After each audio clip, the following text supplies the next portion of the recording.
मैं क्यों किसी को सलाम करूं, मैं किसी को क्यों हाथ मिलाऊं, मैं क्यों दूसरे की तरफ देखूं। इंसान सामाजिक प्राणी है, वो बस्ती बसाकर रहता है, कोई किसी चूहे बिल्ली की तरह से अकेले अकेले कहीं नहीं रह जाता। आपके हाथ में अगर एक रोटी भी आती है तो उस पर 1000 लोगों का हाथ लगा हुआ है, तब जाके आप मुंह में टुकड़ा डालते हैं। किसने अन्न उगाया, और अन्न उगाने वाले ने भी कौन से हल से, कौन से नल से साथ लिया, बीज कहाँ से आए, यूरिया कहाँ से आया, खाद कहाँ से आया, और फिर अन्न उपजाया। अन्न वहाँ से आकर मंडी पर जाने से लेकर के बिक करके चक्की में पीसने से लेकर जब आपके पास आया तो आपका तवा कहाँ से आया, आपका चिमटा कहाँ से आया, आपका गैस का सिलेंडर कहाँ से आया, आपका चूल्हा कहाँ से आया, आपकी किचन कहाँ से आया। 1000 आदमी का हाथ लगा हुआ है, एक टुकड़ा तब जाके आपके मुंह में जाता है। इसलिए पूरी दुनिया का सहारा आपके साथ खड़ा हुआ है। और मुझे अच्छा लगता है कहते हुए, वॉरेन बफेट इस समय के दुनिया के अमीर लोगों में बहुत बड़ा स्थान है। पहले तो नंबर 1 पर वही होते थे, अब दूसरे तीसरे नंबर पर है, जिसके बारे में ये कहा जाता है कि पूरी दुनिया के इंसान को अगर वो अपनी प्रॉपर्टी बांट दे तो हर आदमी को 5-5 हजार रुपये मिलेंगे, इतना है उसके पास। तो उस व्यक्ति ने एक बड़ी अच्छी बात कही, क्योंकि आप पढ़ते हैं तो दुनिया भर के लोगों को पढ़ने से बहुत कुछ मिलता है। तो वॉरेन बफेट ने कहा कि अगर आप किसी पेड़ के नीचे बैठे हुए हो और छाया में बैठकर आप थोड़ी देर के लिए आराम कर रहे हैं, आनंद ले रहे हैं, तो सोचिए कि किसी ने तो वो लगाया था ना पेड़, और वो आंखें अभी देख पा रही हैं नहीं देख पा रही उसके लगे हुए पेड़ को, कोई तो आपके लिए करके गया। उसको तो ये भी पता नहीं कि कौन आकर इसके नीचे बैठेगा, कि उसने एक बेहतर दुनिया के लिए कुछ किया। तुम अगर इस दुनिया में हो तो कोई ना कोई ऐसा काम जरूर करके जाओ, और नहीं तो कोई पेड़ ही लगा जाओ जो तुम्हारी निशानी बन जाए और किसी को आराम पहुंचा सको, तो तुम्हारा इस धरती पर होना सार्थक हो जाएगा। कुछ तो करके जाओ, अपने लिए तो सब कोई करता है, इस दुनिया के लिए कुछ भी करने वाले बन जाओ। तो एक बात हुई कि आपका प्रेम इतना ऊंचा हो कि धन, पदार्थ, वस्तुएं तुम्हारे प्रेम को कमजोर न कर पाए। मतलब वस्तुओं में तुम्हारी ममता उतनी नहीं होनी चाहिए जितने जीवन को सम्मान दो। निर्ममो निरहंकार, अगला शब्द फिर कृष्ण कहते हैं। तुम्हारी ईगो भी इतनी बड़ी है, अहम भी इतना बड़ा नहीं हो जितना इस दुनिया के प्रत्येक प्राणी का जीवन महत्वपूर्ण है। स्वयं के स्वाभिमान की रक्षा करना, पर अभिमान को नहीं आने देना, क्योंकि भगवान को सब कुछ बर्दाश्त है, लेकिन किसी का अभिमान, किसी की अकड़ बर्दाश्त नहीं है। इसलिए भगवान का दर वो है जहां झुककर तो मिलता है, अकड़कर किसी को कुछ नहीं मिलता। इसलिए नियम ये है कि जहां आप प्रभु के द्वार जाते हैं तो सीढ़ी पर हाथ लगाते ही आप सिर झुकाते हुए अंदर प्रवेश करते हैं। पुराने जो शिवालय होते थे उनमें तो बनाया ही ऐसा जाता था कि दरवाजा थोड़ा छोटा करके रखते थे, और ज्यादातर शिवालय वो थे कि जिसके अंदर सीढ़ियां उतरकर नीचे जाना होता था। आप कभी जाएं तो त्र्यंबकेश्वर में जाइए, आप नासिक में, और इधर जो आप पालमपुर जाएं तो पालमपुर से ऊपर की तरफ एक बैजनाथ भगवान का मंदिर बना हुआ है। वहां आप जाइए तो आपको सीढ़ी से चढ़ने के बाद नीचे उतरना पड़ता है। तो जब आदमी उतरता है तो उसका मतलब क्या है कि सिर झुके। सीधा मतलब यह है कि ये वो दर है जहां झुक करके तुम बहुत कुछ पाओगे। एक कटोरी को पानी से भरिए, और भरने का नियम क्या? कटोरी को ऐसे ऐसे सीधे सीधे तो नहीं ले जा सकते, तो उसको झुकाना पड़ता है। झुका के ऐसे आप भरते हैं। तो जब आप झुकते हैं तो पाते हैं, अकड़ते हैं तो आपको जो मिल रहा था वो नहीं मिलता, क्योंकि आप उल्टे हो जाते हैं। तो इसलिए एक उर्दू के शायर ने बहुत अच्छी पंक्ति कही, झुको ए हजरत तालिब, झुको ए हजरत तालिब, दरे हबीब है ये, मेरे प्यारे का स्थान है, मेरे प्यारे का दर है ये, भगवान का मंदिर। झुको ए हजरत तालिब, दरे हबीब है ये, यही है वो दर जहां सर झुकाए जाते हैं। जब आप सर झुकाते हैं तो भगवान आपको सर उठाकर जीने का आशीर्वाद देता है कि दुनिया में सिर उठाकर जियो। बस एक ही जगह है जहां आपको सिर झुकाना है, या तो अपने गुरु के आगे या अपने भगवान के आगे, बाकी तन करके चलो।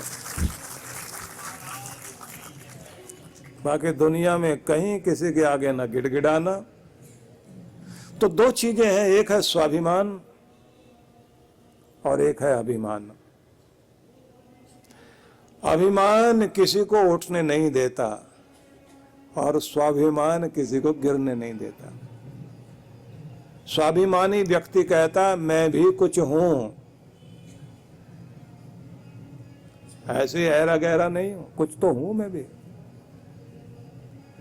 मैं दूसरे की कद्र करता हूं, मुझे दूसरे का मान प्यारा है, लेकिन अपना भी सम्मान प्यारा है, तो इसे कहा जाएगा स्वाभिमान।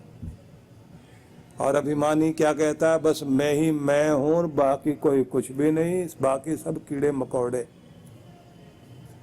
मुझे किसी के आगे नहीं झुकना चाहिए, सारी दुनिया को मेरे आगे झुकना चाहिए। तो ये तो हुआ अभिमान। और जहां स्वाभिमान है, अपना भी मान प्यारा है और दूसरे का सत्कार भी प्यारा है, जो अपनी तरक्की के साथ दूसरे की तरक्की को भी देखकर खुश हो जाए, वो स्वाभिमानी आदमी है। बस छीना उसको आता है। तो कृष्ण आगे ये कहते हैं, निर्ममो निरहंकार, अहंकार रहित जो व्यक्ति है, मान देना जानता है और स्वयं का भी सम्मान करता है। सेल्फ रिस्पेक्ट भी होनी चाहिए। अपने आप को गिरी हुई हालत में कभी मत देखो, दीनहीन, हम कुछ नहीं है, हम कुछ नहीं कर पाएंगे, हमारे साथ अच्छा नहीं होता, हमारे साथ हमेशा ही बुरा हुआ, माँ बाप ने भी अच्छा नहीं किया, भाई बहन ने भी अच्छा नहीं किया, पड़ोसी भी अच्छे नहीं मिले, और पत्नी तो बिल्कुल ही अच्छी नहीं मिली। और पता नहीं क्या क्या बोलते हैं लोग। कोसना छोड़ दीजिए खुद को। जब आप अपने आप को कोसना छोड़ देंगे, उसी दिन से आपका सौभाग्य बनना शुरू हो जाएगा। इसलिए आज से कोसना छोड़ दीजिए, कुछ अच्छा अच्छा कहिए। इसका मतलब ये नहीं है कि आप आत्मविश्लेषण नहीं करें, अपनी कमजोरियों पर आपकी नजर नहीं जाए, आत्मश्लाघा में नहीं रहना है, स्वयं से सम्मोहित मत रहिए। आईने में अपने आप को, आत्मचिंतन के आईने में अपने आप को देखना बहुत जरूरी है, परखना जरूरी है, कहाँ गलतियां हुई हैं, गलतियां दोबारा दोहराई ना जाएं। लेकिन उसका मतलब ये नहीं है कि अपनी गलतियां निकाल कर, अपनी कमियां बोल बोल कर अपने आप को इतना निराश कर लें, इतना हताश कर लें कि फिर गर्दन उठाने की इच्छा ही ना हो। दीनहीन होकर के मत जियो, शक्ति बनाइए अपनी। तो कृष्ण ये कहते हैं कि आप अहंकार रहित हो जाइए। अगला शब्द और भी प्यारा, कृष्ण ये कहते हैं कि ये संसार दो भागों में बटा हुआ, दो रूपों में बटा हुआ है। सुख भी है, दुख भी है, मान भी है, अपमान भी है, लाभ भी है, हानि भी है, उन्नति भी है, अवनति भी है, दिन भी है, रात भी है, धूप भी है, छांव भी है, सूखा भी है, बरसात भी है। मतलब ये दो दो चीजें। और जब तक जियोगे सुख भी रहेगा, दुख भी रहेगा, एक आंख में आंसू, दूसरी में मुस्कान। तो दोनों में सम रहना जो सीख जाए, बस उसको जीना आ गया, क्योंकि कृष्ण कहते वही मेरा प्यारा है। एक जैसे दिन कभी रहेंगे नहीं, अच्छे बुरे दिन आते रहेंगे, परीक्षा होती रहेगी, मान अपमान भी जीवन में आएगा। अगर लिया है तो देना भी पड़ेगा, आए हैं तो जाना भी पड़ेगा, और गए हैं तो आना भी पड़ेगा। मिले हैं तो बिछड़ना भी पड़ेगा, संयोग है तो वियोग भी है, पाया है तो खोना भी पड़ेगा, जैसे लिया है वैसे देना भी पड़ेगा। जीवन पाया है तो एक न एक दिन इसको छोड़ना भी पड़ेगा। ये दुनिया आपको मिली है, एक दिन इससे बिछड़कर जाना भी पड़ेगा। पत्ते टूटे पेड़ से, ले गई पवन उड़ाए, अब के बिछड़े ना मिले, दूर पड़ेंगे जाए। एक बार तो बिछड़ना ही होगा, यही दुनिया की रीत है। इस रीत में आपको जीना होगा। लेकिन कृष्ण ये समझाते हैं, मेरे प्यारों की पहचान ये है कि इस जीवन के दोनों धूप छांव के बीच जो अपने आप को बैलेंस करना, संतुलन बनाना सीख जाए, वो मेरा प्यारा है। वो हमेशा गुणगान करेगा, वो हमेशा खुश रहेगा।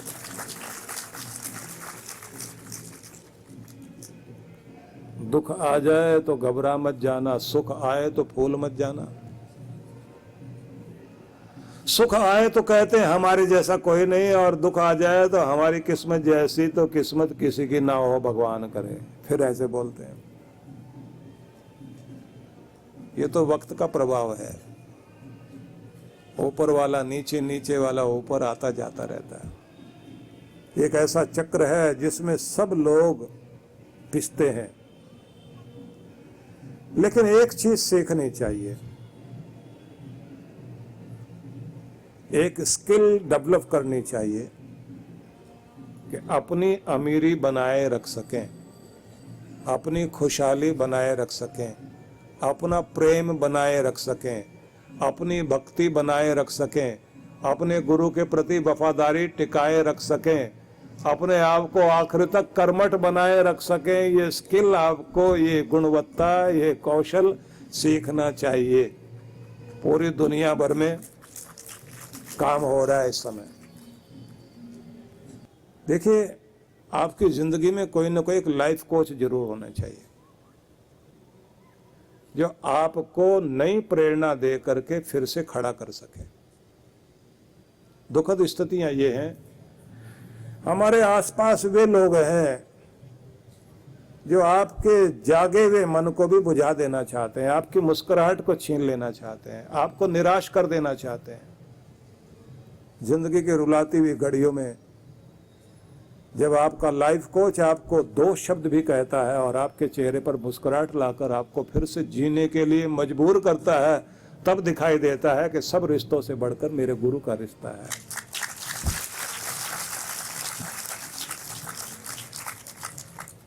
जो दिल को और दिमाग को दोनों को हिला दे, वो गुरु।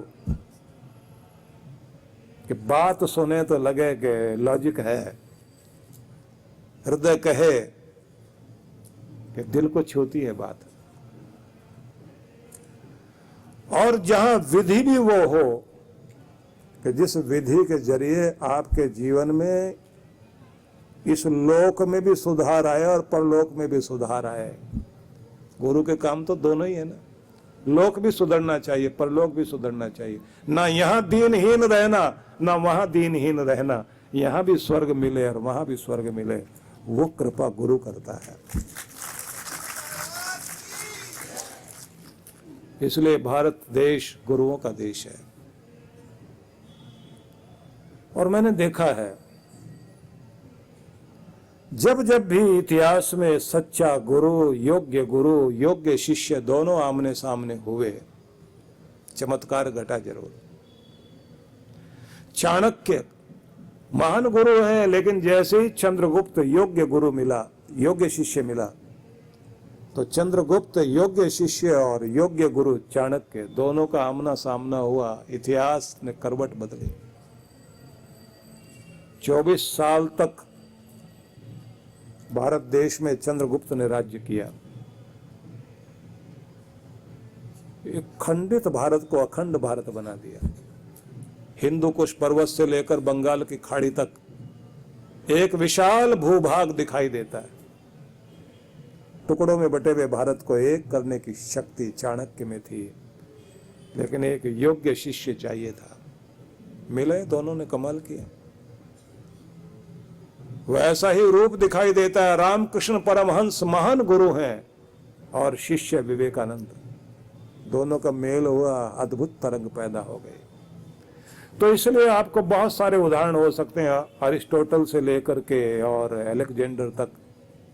लेकिन आपसे ये निवेदन करना चाहता हूं कि जीवन को नया रूप देने के लिए कृष्ण भगवान के संदेश को आप जरूर पढ़िए। गीता के 12वें अध्याय का यह श्लोक, जिसका आखिरी शब्द है सुख दुख में सम रहना, क्षमी और क्षमावान बनना, माफ करने की विशेषता भी आपकी जिंदगी में हो। कल इस पर हम चर्चा और आगे बढ़ाएंगे। विश्व में अनाथ समस्या भयावह है। भारत में अनाथ लावारिस बच्चों की संख्या 4 करोड़ से अधिक है। बेबस, लाचार, भोले बचपन को आपके प्रेम और सहयोग की जरूरत है। हम सूरत, गुजरात और कानपुर, उत्तर प्रदेश में 2 अनाथालय चलाते हैं। अत्यंत गरीब 1000 बालक बालिकाओं के लिए फरीदाबाद, हरियाणा में ज्ञानोदय विद्यालय और झारखंड प्रदेश में नक्सली समस्या आतंकग्रस्त क्षेत्र में आदिवासी बालक बालिकाओं के लिए 2 स्कूल संचालित करते हैं। इस महान कार्य के लिए आपके आर्थिक सहयोग से इन बच्चों का भविष्य संवर सकता है।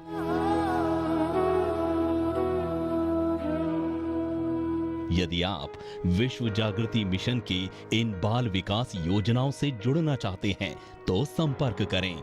विश्व जागृति मिशन, आनंद धाम आश्रम, नांगलोई, नजफगढ़ रोड, बक्करवाला मार्ग, नई दिल्ली 110041, दूरभाष 0114710461028345656 और 28344767। Toll free number 1800118188। जीवन संचेतना, लाखों पाठकों की बुद्धि को सच्चेतना से और हृदय को सद्भावना से परिपूर्ण करने वाली मासिक पत्रिका जीवन संचेतना। ये देववाणी है परम पूज्य श्री सुधांशु जी महाराज के उपदेशों को पढ़ने एकमात्र समान उपयोगी मासिक पत्रिका जीवन संचेतना। सदस्यता शुल्क भारत में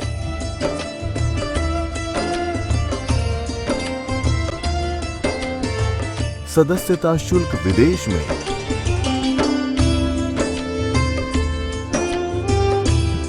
यदि आप जीवन संचेतना की सदस्यता प्राप्त करना चाहते हैं तो इस पते पर संपर्क करें। विश्व जागृति मिशन, आनंद धाम आश्रम, नांगलोई, नजफगढ़ रोड, बक्करवाला मार्ग, नई दिल्ली